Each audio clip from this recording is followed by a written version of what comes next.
La Secretaría de Cultura del Gobierno del Estado de San Luis Potosí presenta los resultados de la convocatoria de apoyo a proyectos en línea durante la contingencia sanitaria, apoyo que se da a creadores artísticos, ejecutantes, promotores y gestores culturales, mediadores de lectura, investigadores y depositarios del patrimonio material e inmaterial. Este es uno de los proyectos ganadores. El teatro en la antigua Grecia. Para un ciudadano de las Atenas del siglo V a.C., ir al teatro era completamente distinto de lo que es para un espectador actual. En primer lugar, no se representaban en cualquier momento del año, sino en festivales que se realizaban en determinadas fechas, dedicadas al culto del dios Dionisio, sí, el del vino. Por tratarse de festivales no se representaba una sola obra, sino varias, y en consecuencia el espectáculo duraba todo el día. Díselo a los que se quejan de las obras de la Compañía Nacional de Teatro. En tercer lugar, la entrada era gratuita para quienes no contaban con recursos, ya que no se consideraba a estos festivales como un simple espectáculo y nada más. No, señor, sino que a su carácter religioso se sumaba una finalidad moral y educativa. Sí, muchachos, el teatro educa. El espectador entonces tenía que ir dispuesto a purificar sus sentimientos más violentos mientras presenciaba los hechos conmocionantes que eran presentados en la tragedia. También tenía que estar preparado para reflexionar acerca de los más nobles estados espirituales. Y durante la representación de una comedia, para reírse de su situación contemporánea, de sus costumbres, de sus personajes más importantes y en última instancia de sus abuelos. Ah, no, de sus abuelos no. Pero sí de sí mismo. ¡Ja, ja, ja! Los anfiteatros.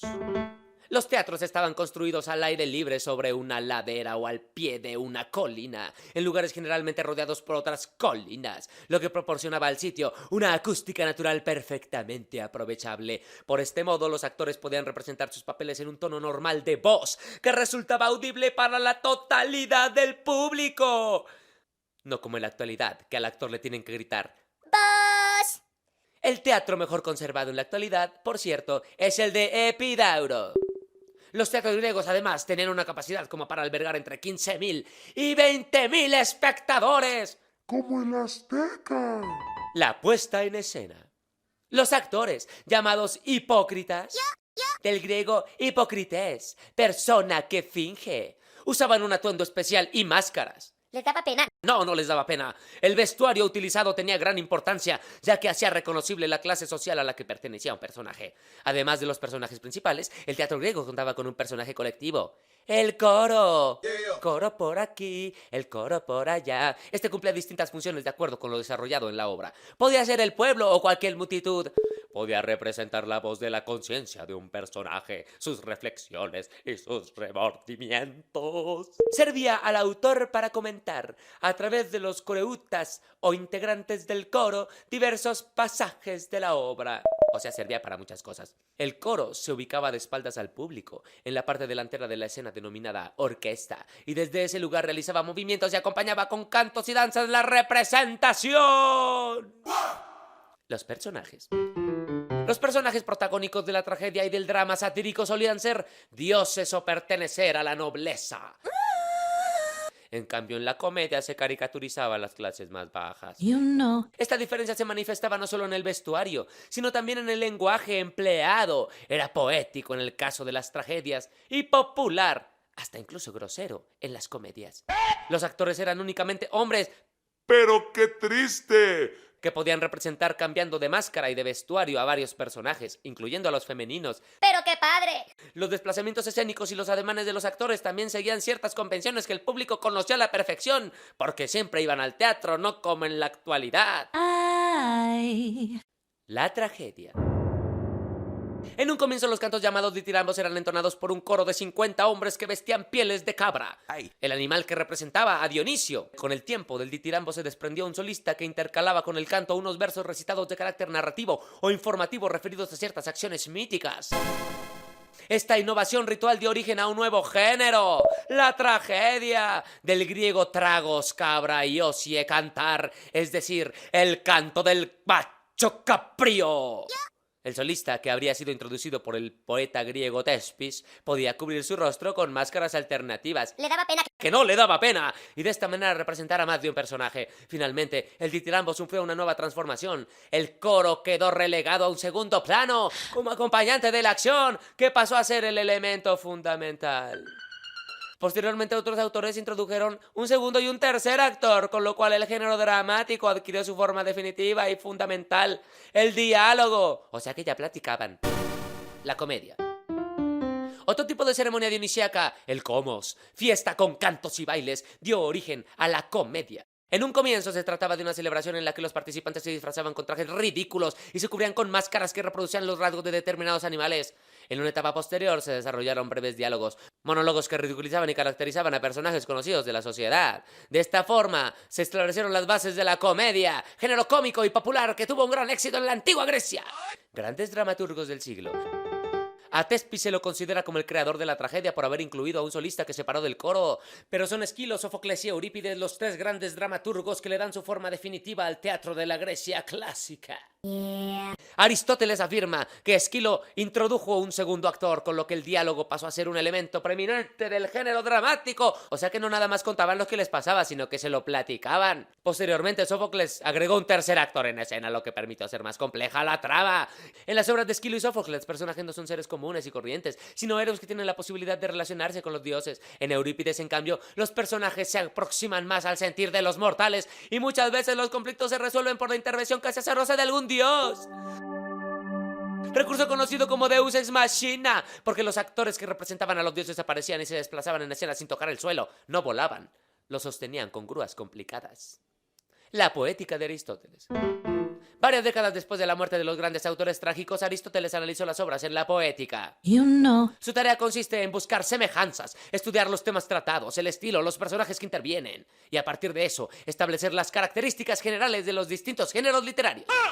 Para Aristóteles, la principal característica del teatro es la imitación de la realidad o mímesis, y el diálogo es el elemento fundamental de la representación. Si no dialogan, no hay.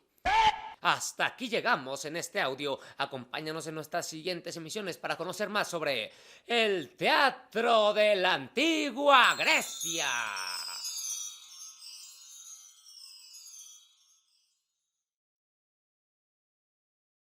El teatro en la antigua Grecia. Lo primero que hay que aclarar es que hubo muchísimos poetas griegos, muchos más que todos los personajes de la Triple A. Pero solamente nos enfocaremos en los más importantes. El primero del que hablaremos es de Esquilo, dramaturgo griego nacido en Eleusis el 525 a.C. Fue el primero de los grandes trágicos de esta ciudad. Combatió contra los persas en Maratón el 490 a.C., en Salamina el 480 a.C. y posiblemente en Platea el año siguiente. Hizo al menos 2 viajes a Sicilia y allí murió, en Gela, durante su última visita. Posteriormente se erigiría en este lugar un monumento en memoria suya. Se ha dicho que Esquilo escribió unas 90 obras. Sus tragedias, representadas por primera vez el 500 a.C., se ofrecían como trilogías. como las del 5. O grupos de 3, porque las trilogías son de 3, unidas habitualmente por un asunto común. Y cada trilogía venía seguida por un drama satírico, una comedia vulgar en la que intervenía un héroe mitológico con un coro de sátiros. Se conocen los títulos de 79 de sus obras teatrales, pero solo han sobrevivido 7. Qué triste. La más antigua, Las Suplicantes, un drama con poca acción, pero con muchas canciones corales de gran belleza. Se cree que es la primera obra de una trilogía sobre el matrimonio de las 50 hijas de Dánao, que incluía las obras de los egipcios y las Danáides. Los persas, representada el 472 a.C., es una tragedia histórica sobre la batalla de Salamina, y la acción tiene lugar en Persia, en la corte de la madre del rey Jerjes I. Los 7 contra Tebas, presentada el 467 a.C., se basa en una leyenda tebana, el conflicto entre los 2 hijos de Edipo, Eteocles y Polinices, por el trono de Tebas. Se cree que es la tercera obra de una trilogía y que las 2 primeras son Layo y Edipo. Prometeo encadenado, una obra de fecha incierta, retrata el castigo del rebelde Prometeo por parte de Zeus. Es que nos dio el fuego. Probablemente sea la primera obra de una trilogía prometeica, cuyas otras 2 serían Prometeo desencadenado y Prometeo el que trae el anillo. No el del nivel 1. Las 3 obras restantes, Agamenón, las Coéforas y las Euménides, presentadas el 458 a.C., forman la trilogía conocida como La Orestiada o Historia de Orestes. En Agamenón, una de las más grandes obras de la literatura dramática, el rey Agamenón regresa al hogar desde Troya y es asesinado a traición por su infiel esposa Clitemnestra. Cabe mencionar que lo asesinan porque él antes había sacrificado a su propia hija para poder ganar una guerra. En la segunda obra, Orestes, hijo de Agamenón, regresa a Argos y venga la muerte de su padre asesinando a su madre y a su amante Egisto. Este matricidio es castigado por las vengadoras divinidades, las Erinias. En las Euménides, las Erinias persiguen a Orestes hasta que éste queda limpio de su sangre culpable y le declara inocente el antiguo tribunal del Areópago gracias a la intervención de Atenea, Deus Machina. diosa de la sabiduría. Al introducir un segundo actor en la obra, Esquilo creó el diálogo dramático. Por fin podían platicar. También desarrolló la representación del drama al introducir el vestuario y los decorados. Escenografía. Los argumentos de sus obras son profundos, referidos al mito, la religión y la pasión, y encuentran expresión en un lenguaje muy poético. La Orestiada, probablemente su obra más madura, proporciona una intensa visión de sus conceptos de justicia y piedad y de su creencia en una voluntad divina con ayuda de la cual la humanidad puede alcanzar la sabiduría a través del sufrimiento. Esto es todo de Esquilo, el gran dramaturgo griego. Si quieren saber más, búsquenle por ahí que hay muchos libros, aprendan a leer. Y por lo pronto aquí dejamos a nuestro dramaturgo Esquilo. Y nos vemos en el próximo audio para hablar de otro dramaturgo de el teatro en la antigua Grecia.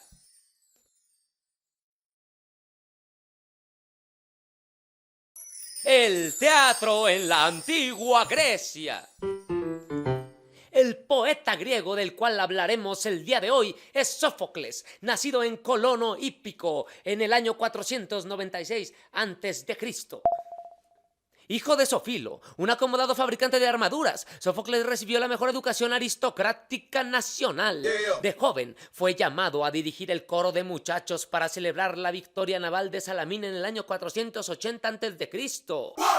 En el 468 a.C., a la edad de 28 años, derrotó a Esquilo, cuya preeminencia como poeta trágico había sido indiscutible hasta entonces. En el 441 a.C. fue derrotado a su vez por Eurípides en uno de los concursos dramáticos que se celebraban anualmente en Atenas. Sin embargo, a partir del 468 a.C., Sófocles ganó el primer premio en 20 ocasiones y obtuvo muchas otras el segundo. Su vida, que concluyó en el año 406 a.C., cuando el escritor contaba casi 90 años, coincidió con el periodo del esplendor de Atenas. Entre sus amigos figuraban el historiador Heródoto y el estadista Pericles. Pese a no comprometerse activamente en la vida política y carecer de aspiraciones militares, fue elegido por los atenienses en 2 ocasiones para desempeñar una importante función militar. Sófocles escribió más de 100 piezas dramáticas, de las cuales se conservan 7 tragedias completas y fragmentos de otras 80. Las 7 obras conservadas son Antígona, Edipo Rey, Electra, Áyax, Las Traquinias, Filoctetes y Edipo en Colono. También se conserva un gran fragmento del drama satírico Los Sabuesos, descubierto en un papiro egipcio alrededor del siglo XX. Estas 7 tragedias se consideran sobresalientes por la fuerza y la complejidad de su tema y su estilo dramático. Y al menos 3 de ellas, Antígona, Edipo Rey y Edipo en Colono, son consideradas unánimemente como obras maestras. Antígona propone uno de los principales temas del autor: el carácter de los protagonistas, las decisiones que toman y las consecuencias, a menudo dolorosas, de estos dictados de la voluntad personal. Antígona relata el rito funerario de su hermano Polínice, muerto en combate al desobedecer el edicto de Creonte, gobernador de Tebas. El entierro del hermano acarrea para Antígona su propia muerte, la muerte de su amante Hemón, que no es otro que el hijo de Creonte, y la muerte de Eurídice, esposa de Creonte. O sea que Creonte metió la pata gacho. Áyax, Filoctetes, Electra y las Traquinias repiten en mayor o menor grado los temas ya expuestos en Antígona. Edipo Rey, merecidamente famosa por su impecable construcción, su fuerza dramática y su eficaz ironía, fue considerada por Aristóteles en su Poética como la más representativa y en muchos aspectos la más perfecta de las tragedias griegas. La trama gira en torno al héroe mitológico Edipo, que poco a poco descubre la terrible verdad de haber ascendido al cargo de gobernador de Tebas tras haber asesinado involuntariamente a su padre primero y casándose con su madre, la reina Yocasta, después. Edipo en Colono describe la reconciliación del ciego y anciano Edipo con su destino y su sublime y misteriosa muerte en Colono tras vagar durante años en el exilio apoyado por el amor de su hija Antígona.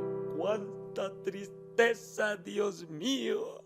Sófocles es considerado por muchos estudiosos como el mayor de los dramaturgos griegos por haber alcanzado un equilibrio expresivo que está ausente tanto en el pesado simbolismo de Esquilo como en el realismo de Eurípides.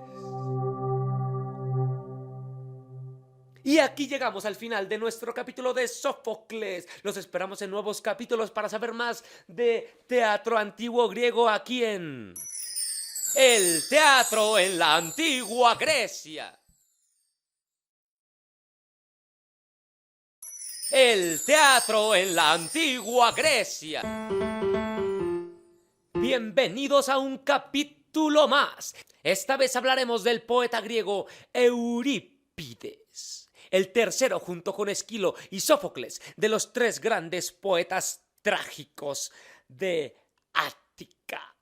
Eurípides nació en Salamina un 23 de septiembre, probablemente del año 480 a.C., el día de la gran batalla naval entre los griegos y los persas.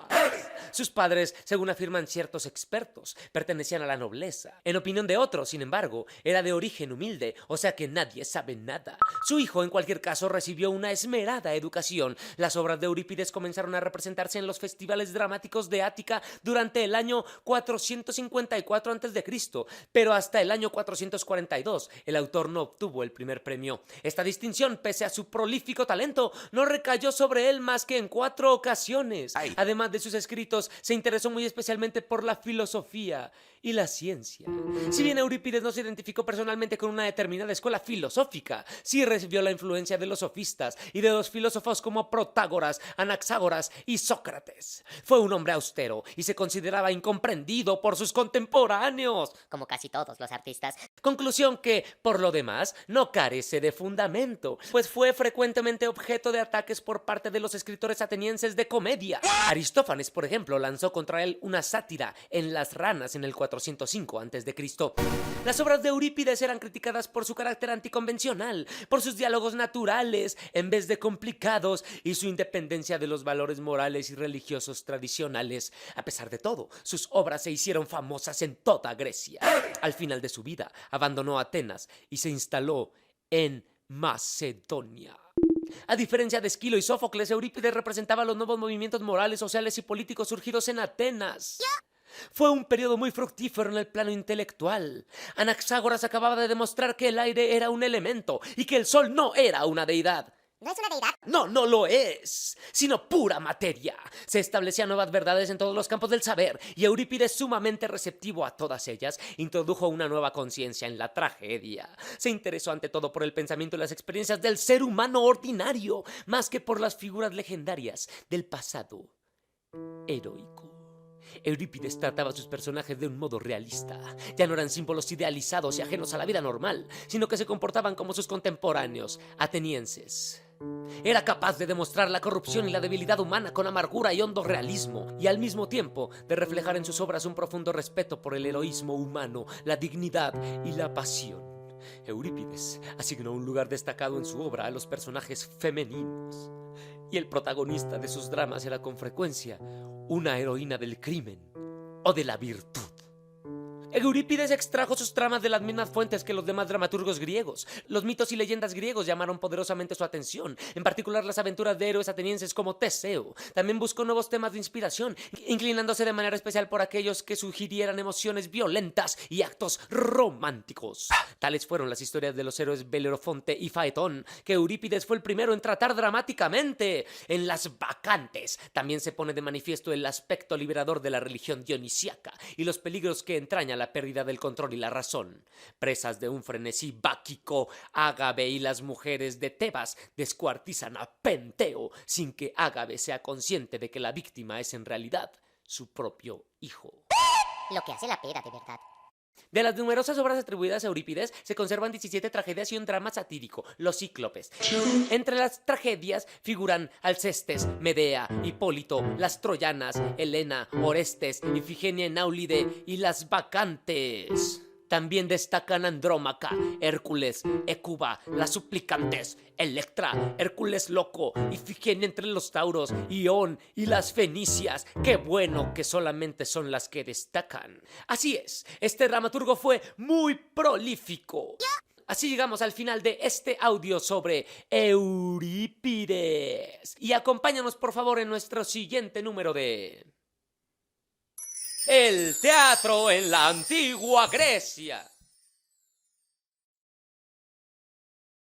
El teatro en la antigua Grecia. Bienvenidos a la última emisión de esta serie. En esta ocasión hablaremos sobre la comedia griega y sus dos exponentes principales, Aristófanes y Menandro. Aristófanes, nacido en Atenas el 444, fue un comediógrafo griego, principal exponente del género cómico. Aristófanes era muy conservador y estaba especialmente en contra de Sócrates, a quien en su Comedia de las Nubes lo presenta como un demagogo dedicado a inculcar todo tipo de insensateces en las mentes de los jóvenes. El lenguaje en las obras de Aristófanes y en la vieja comedia en general fue valorado por los comentaristas antiguos como un modelo del dialecto ático. El orador Quintiliano incluso creía que el encanto y la grandeza del dialecto del ático hacían de la vieja comedia un ejemplo para que los oradores estudiaran y siguieran, y él lo consideraba inferior en estos aspectos solo a las obras de Homero. ¡Qué crecido! Para los contemporáneos de Aristófanes, las obras de Homero y Hesíodo formaron las piedras angulares de la historia y las culturas helénicas. Así, la poesía tenía un significado moral y social que le convenía a un tema inevitable de la sátira cómica. Aristófanes era muy consciente de las modas literarias y tradiciones, y sus obras cuentan con numerosas referencias a estos poetas. Estos incluyen no solo dramaturgos rivales cómicos como Eupolis y Hermipus, sino también trágicos como Esquilo, Sófocles y Eurípides, los tras de los cuales se mencionan en Las Ranas. Desde su juventud escribió comedias. Se conservan 11 obras suyas desarrolladas con una estructura definida en la que alternan el diálogo y el canto. Como les decía, era muy conservador. Los acarnienses, los caballeros, las nubes, las avispas, la paz, las aves, Lisístrata, las tesmoforias, las ranas, las asambleístas y Pluto. Menandro fue un comediógrafo griego, el máximo exponente de la llamada Comedia Nueva.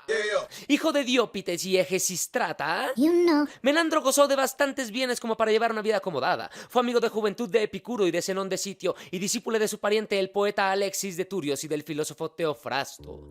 Sucesor de Aristóteles en el Liceo y autor del retrato Los Caracteres, que probablemente influyó en su obra dramática. Y escribió 105 piezas, de las cuales una ha llegado a nuestros tiempos completa y 6 casi enteras. La completa es Arisco, Díscolos, y las otras 6, Arbitraje, Detestado, Escudo, Rapada, Sarnia y Sicornio. Del resto solo quedan fragmentos escogidos más o menos por su valor gnómico. El teatro de Menandro se caracteriza como el de toda la comedia nueva por la ambientación urbana, el tratamiento de temas cotidianos, el abandono de los temas heroicos y la desaparición del coro en escena, a la vez que la vivacidad de sus diálogos. Sus comedias en 5 actos separadas por intermedios están escritas en lengua antigua y el verso que normalmente utiliza es el yámbico. Era muy hábil en la caracterización de los personajes, que son en su mayoría tipos populares, y muchos de ellos pasaron a ser arquetipos de vicios: el parásito, el avaro, el misántropo. Dominó la trama y su verosimilitud, que cuidó especialmente a causa de su formación aristotélica. Escéptico en lo religioso, Menandro posee una concepción optimista de la naturaleza humana. puede tenerse por el más cabal formulador de los ideales del humanismo. Sus comedias fueron muy imitadas no solo por sus contemporáneos, sino por los autores latinos Pluvio Terencio y Tito Macio Plautio, y por ello su estilo pasó luego al teatro del Renacimiento europeo. Se atribuyen a Menandro varias sentencias contenidas en la obra Comparación de Menandro y Filistión. Y así llegamos al final de esta serie. Quisiéramos darles más información, pero la verdad es que luego se me aburren si los audios están muy largos. Así que, si quieren saber un poco más, investiguen, hay información por todos lados. Es muy interesante. El teatro es cultura. Vayan al teatro, no se les olvide. ¡Hasta luego! Esto fue el teatro en la antigua Grecia.